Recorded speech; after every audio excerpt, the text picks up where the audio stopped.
किसी घने जंगल के बीच दो पक्षी रहते थे। एक का नाम चीकू था और दूसरे का मीकू। दोनों बचपन से गहरे दोस्त थे। चीकू एक तोता था, हरे भरे पंखों वाला और बेहद चंचल। वही मीकू सफेद पंखों वाला कबूतर, शांत और गंभीर स्वभाव का था। एक दिन चीकू ने उत्साह से कहा, मीकू, क्या तुम्हें नहीं लगता कि यह जंगल अब बोरिंग हो गया है? हर दिन वही पेड़, वही फल, वही नदी। उफ, मुझे तो कुछ नया चाहिए। मीकू ने आश्चर्य से पूछा, तो तुम क्या करना चाहते हो चीकू? जंगल छोड़ दोगे? हाँ, चीकू ने जोर देकर कहा, मैं इस जंगल से बाहर जाना चाहता हूँ। सुना है जंगल के बाहर बड़े बड़े शहर हैं, वहाँ लोग रहते हैं, बड़े घर हैं और खाना भी ढेर सारा मिलता है। सोचो कितना मज़ा आएगा। मीकू ने चौंक कर कहा, क्या तुम सच में ऐसा सोच रहे हो? लेकिन चीकू, बाहर की दुनिया हमारे लिए खतरनाक हो सकती है। वहाँ शिकारियों का डर है। चीकू ने लापरवाही से जवाब दिया, डर? मुझे किसी से डर नहीं लगता, मैं जाना चाहता हूँ बस। मीकू ने गहरी सांस ली और कहा, ठीक है, अगर तुम जिद पर अड़े हो तो मैं भी तुम्हारे साथ चलूँगा। अकेले तो मैं भी तुम्हें कहीं नहीं जाने दूँगा। अगली सुबह दोनों पक्षी अपने घोंसलों से उड़कर जंगल के बाहर निकल पड़े। थोड़ी ही देर में वे एक बड़े शहर में पहुंच गए। चीकू ने अपनी आंखें चौड़ी करके चारों ओर देखा। वाह मीकू, देखो ये कितनी ऊंची ऊंची इमारतें हैं और ये गाड़ियाँ कितनी तेज चलती है। यह तो कमाल की जगह है। मीकू ने थोड़ी घबराहट से कहा, हाँ, पर यह सब बहुत अजीब लग रहा है। इतना शोर और ये लोग, मुझे अच्छा नहीं लग रहा।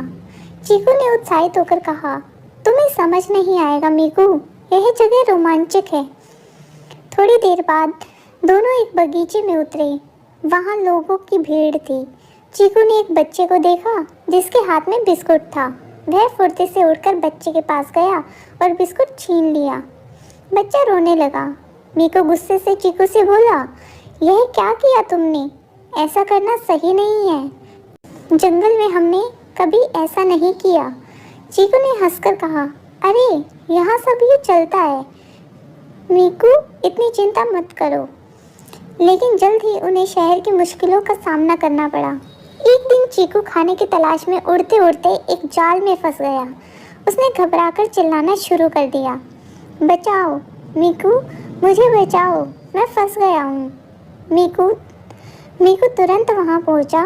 उसने चीकू को जाल में फंसा देखा और बोला, तुम्हें पहले ही कहा था चीकू, यह जगह हमारे लिए नहीं है।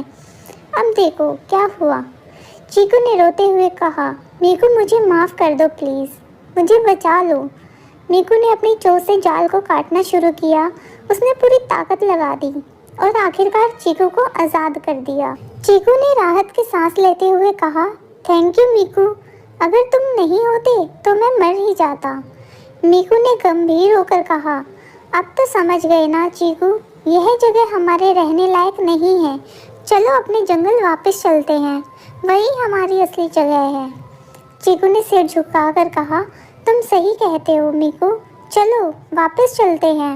अब मैं कभी जंगल को बोरिंग नहीं कहूँगा। दोनों पक्षी जंगल लौट आए। वहाँ की शांति, हरियाली और सुरक्षा ने उन्हें सुकून दिया। चीकू ने अब हर दिन जंगल का आनंद लेना शुरू कर दिया।